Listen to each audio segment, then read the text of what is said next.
In 1846, 87 pioneers set out for California seeking a better life. But a shortcut turned their journey into a nightmare. Trapped by an early blizzard in the Sierra Nevada mountains, the Donner Party faced 5 months of starvation under 20 feet of snow. When their cattle died and their supplies vanished, the survivors were pushed to the unthinkable, consuming the dead to stay alive.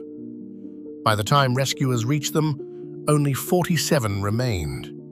Their story is no longer a pioneer diary. It is a chilling testament to the brutal line between human civilization and the raw instinct to survive.